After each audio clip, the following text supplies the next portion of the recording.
प्रत्येकाला आपलं आपलं म्हणणं मांडण्याचा अधिकार आहे, आपली भूमिका मांडण्याचा अधिकार आहे. संविधान दिन आपण साजरा केला आता 26 तारखेला आणि त्याच्यातून डॉक्टर बाबासाहेब आंबेडकरांनी तो अधिकार आपल्याला दिलेला आहे. पण हा अधिकाराचा वापर करत असताना इतरांना त्रास होणार नाही, इतरांच्या भावना दुखावल्या जाणार नाही, जाती जातीमध्ये तेढ निर्माण होणार नाही, समाजामध्ये अंतर पडणार नाही, अशा प्रकारची भूमिका सर्वांनीच घेतली पाहिजे. त्याच्यामध्ये कुणी त्याच्यात वेगळं समजण्याचं कारण नाही.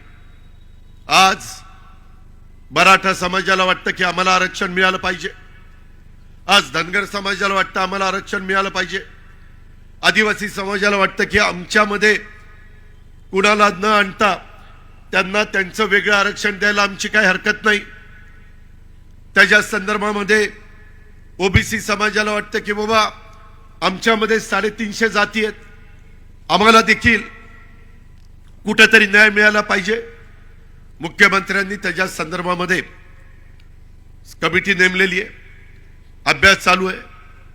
त्याच्यामध्ये जुनं रेकॉर्ड तपासलं जात आहे.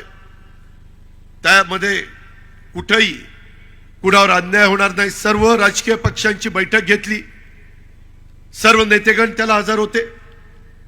त्याच्यातनं सर्वांनी एकमताने सांगितलं इतरांना दिलेल्या आरक्षणाला कोणताही धक्का न लागता त्याबद्दल राहिलेल्यांना पण संधी मिळाली पाहिजे, अशा प्रकारची भूमिका सगळ्यांनी घेतली.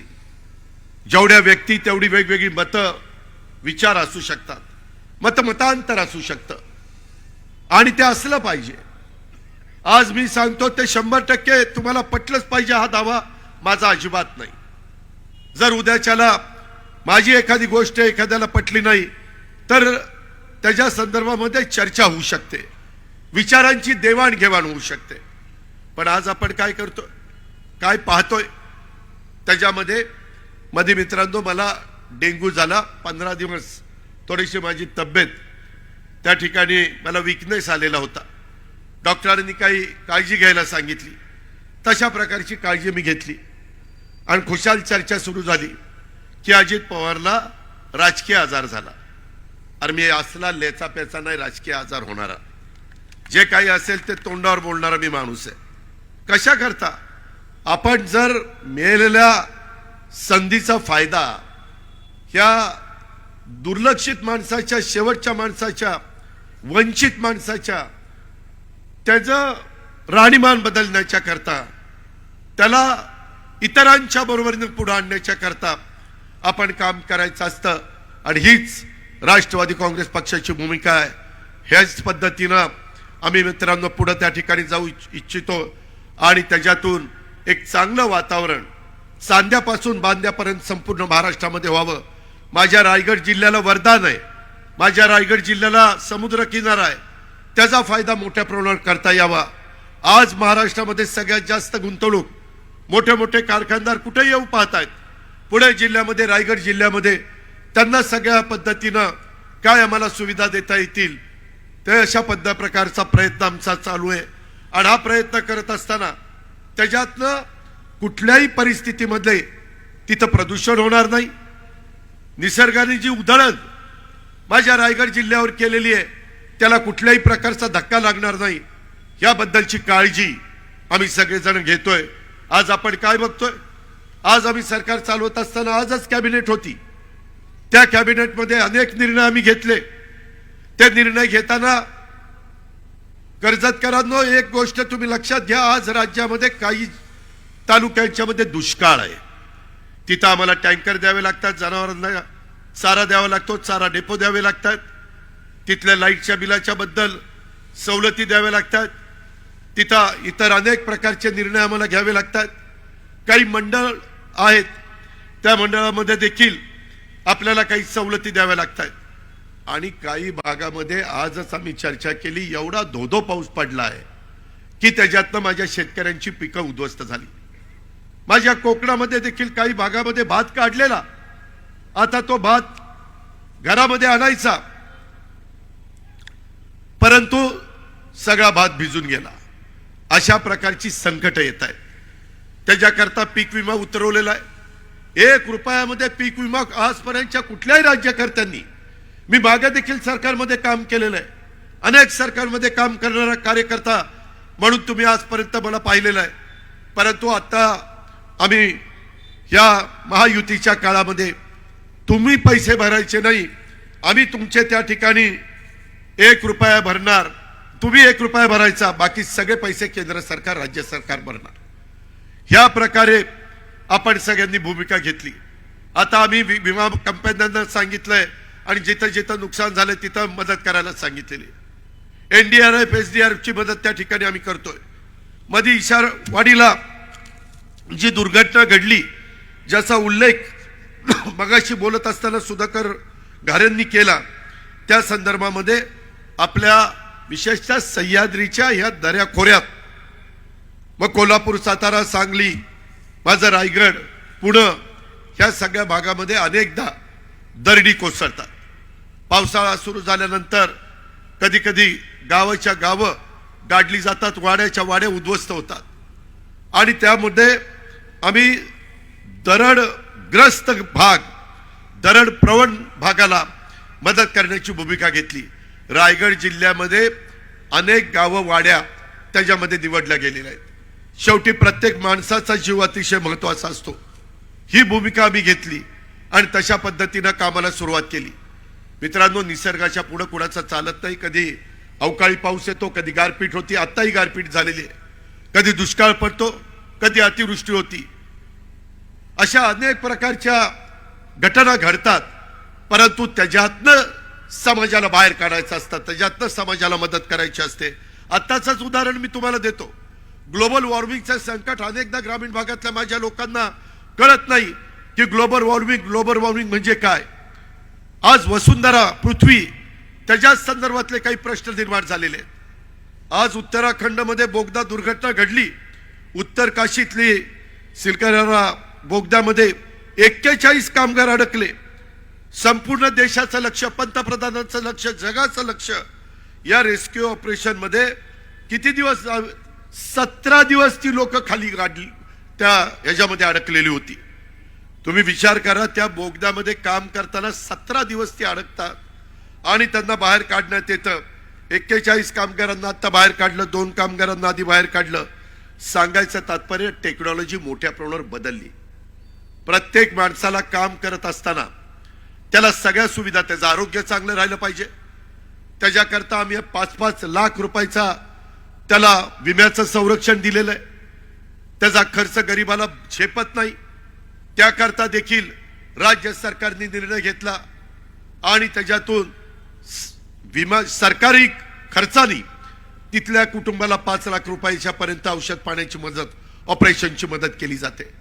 आमचा प्रयत्न महायुतीचा हाच आहे आणि राष्ट्रवादी काँग्रेस पक्षाने त्याच्याकरताही आम्ही सगळ्यांनी भूमिका घेतली की बाबा लोकांच्या विकासाचे प्रश्न थांबू नये. आज बोलत असताना मगाशी सुधाकर घारेंनी सांगितले, इथले काही प्रश्न, इथल्या काही अडचणी त्या सोडवायच्या म्हटलं तर आम्ही विरोधी पक्षामध्ये राहून अडचणी सोडवल्या जाणार आहेत का? निधी दिला जाणार आहे का? लोकांचे प्रश्न सोडवले जाणार आहेत का? जर आपली विचारधारा पक्की ठेवून जर आपल्याला काम करता आलं आणि समाजाचं भलं करता आलं आणि स्वर्गीय यशवंतराव चव्हाण साहेबांचा जो काही सत्तेतून बहुजन समाजाचा विकास या सूत्रावर आपण जर पुढे गेलो तर बिघडलं काय? शेवटी लोकांच्या करताच कामं करायची असतात आणि म्हणून तशा प्रकारची भूमिका ही आम्ही सगळ्यांनी स्वीकारली. मला आपल्याला सगळ्यांना सांगायचं आहे, कर्जत ही हुतात्मा वीर भाई कोतवालांची भूमी. ब्रिटिशांच्या जुलमी सत्तेविरुद्ध लढताना त्यांनी आपलं सर्वस्व पणाला लावलं आणि त्याच्यातनं काम करत असताना त्यांनी इथली अशी माणसं ह्या भूमीमध्ये होती म्हणून स्वतंत्र भारताचं स्वप्न साकार होऊ शकलेलं आहे. आपला रायगड जिल्हा हा तसं बघितलं तर विविधतेनं भरलेला जिल्हा. सुनील तटकर यांच्यासारखा एक उमदा नेता काही वर्षापूर्वी ह्या रायगड जिल्ह्यामध्ये पुढे आला, त्यांना संधी मिळाली, संधीचं सोनं केलं. ह्या ह्या जिल्ह्यामध्ये काम करताना प्रतिकूल परिस्थितीमध्ये काम करावं लागत होतं. त्याच्या संदर्भामध्ये मित्रांनो, इथं शेतकरी कामगार पक्ष, काँग्रेस पक्ष ह्या लोकांच्या बरोबर तिथं लढत असताना तिथं कुठेही आपण मागं पडू नये अशा प्रकारची भूमिका ही त्यांनी त्या ठिकाणी घेतली आणि संपूर्ण ह्या जिल्हा कसा राष्ट्रवादी काँग्रेसमय होईल ह्याबद्दलचं काम ह्या रायगडच्या भूमीमध्ये राष्ट्रवादी काँग्रेस पक्ष जोमाने वाढला पाहिजे. पक्षाची सत्ता स्थानिक पातळीपर्यंत विविध ठिकाणी आणली पाहिजे. अनेक स्थानिक कार्यकर्त्यांना त्याच्यातनं बळ मिळालं पाहिजे. हे सर्व अत्यंत प्रतिकूल परिस्थितीमध्ये इथं शिवसेना, काँग्रेस आणि शेतकरी कामगार पक्ष हे तीन पक्ष तसे पॉवरफुल असताना देखील त्यांनी त्याच्यामध्ये जोमाने पक्ष वाढवण्याचं काम केलं. आपण सर्वांनी झपाटून काम करण्याच्या सुनील तटकरे साहेबांच्या पद्धतीला एक पाठिंबा दिला आणि आज एक वेगळ्या प्रकारचं चित्र दिसतंय.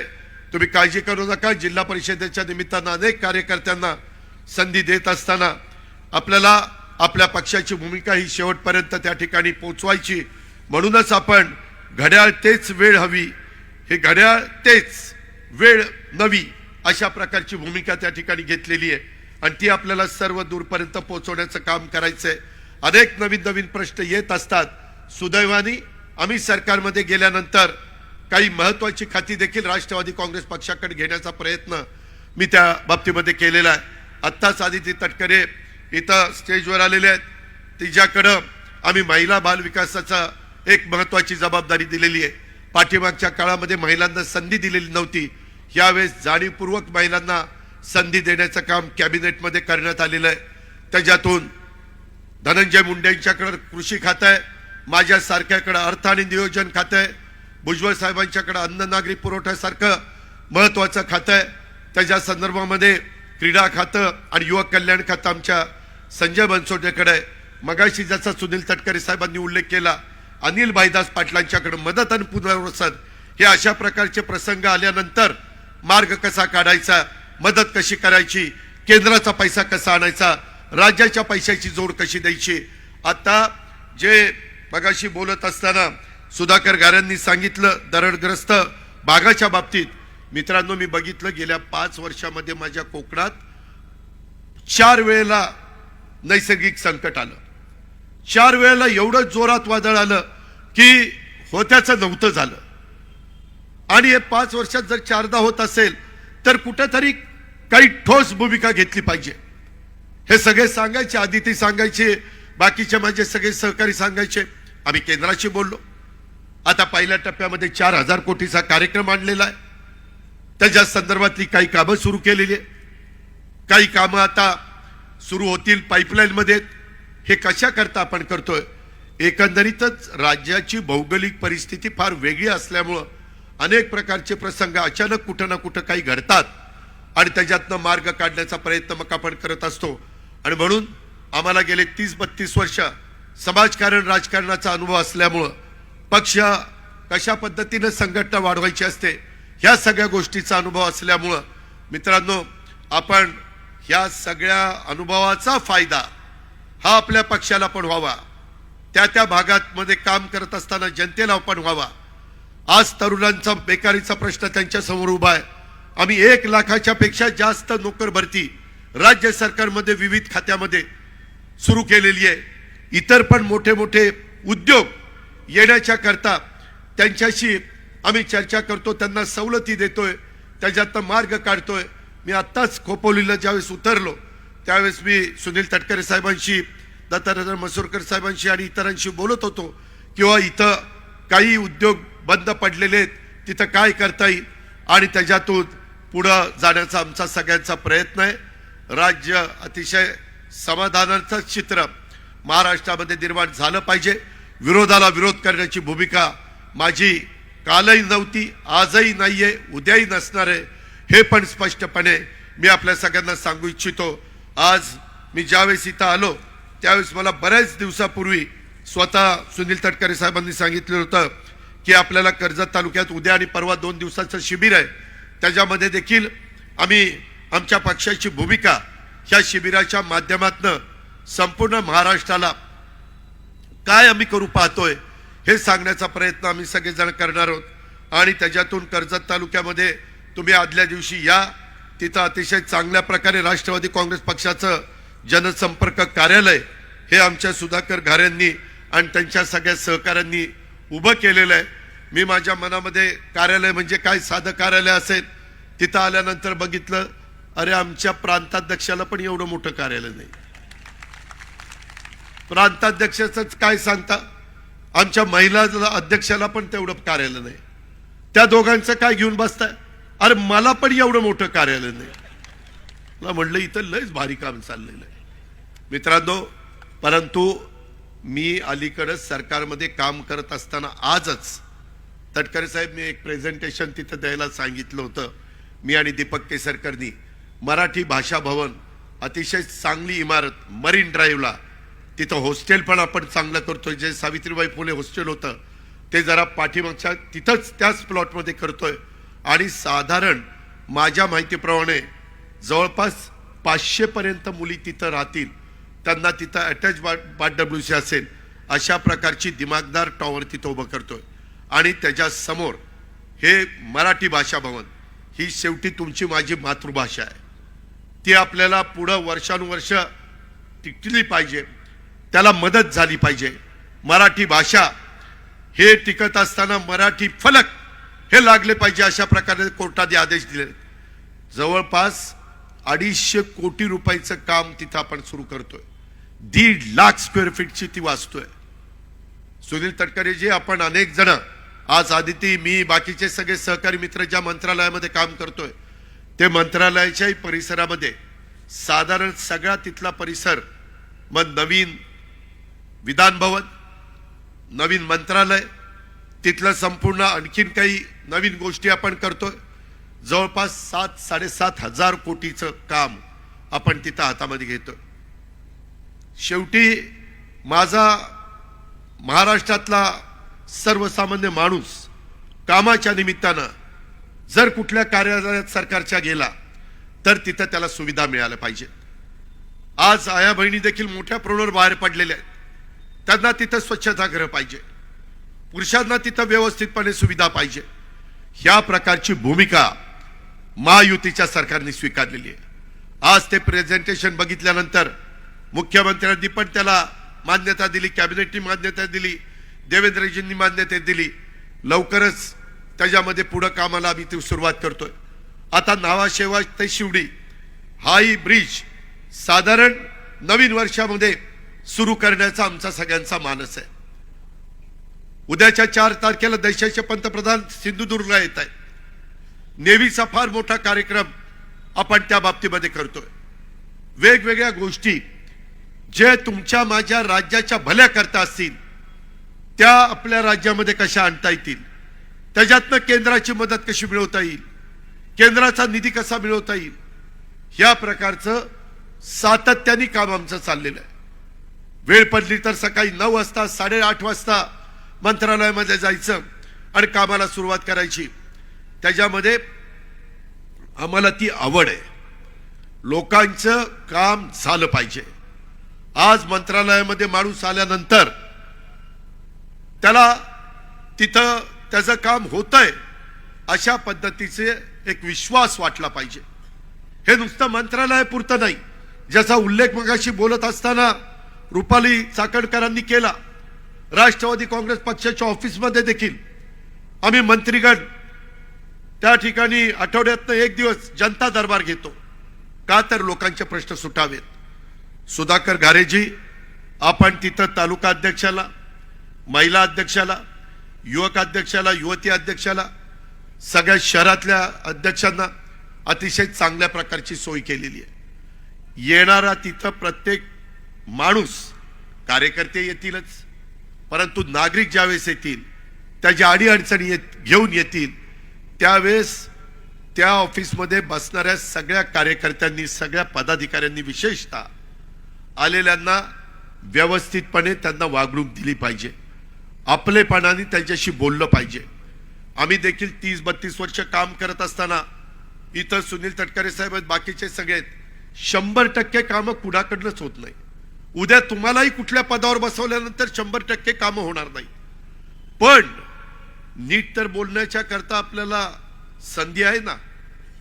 त्याला एक आपलेपणाची वागणूक देण्याच्या राष्ट्रवादी काँग्रेस पक्षाची भूमिका आहे.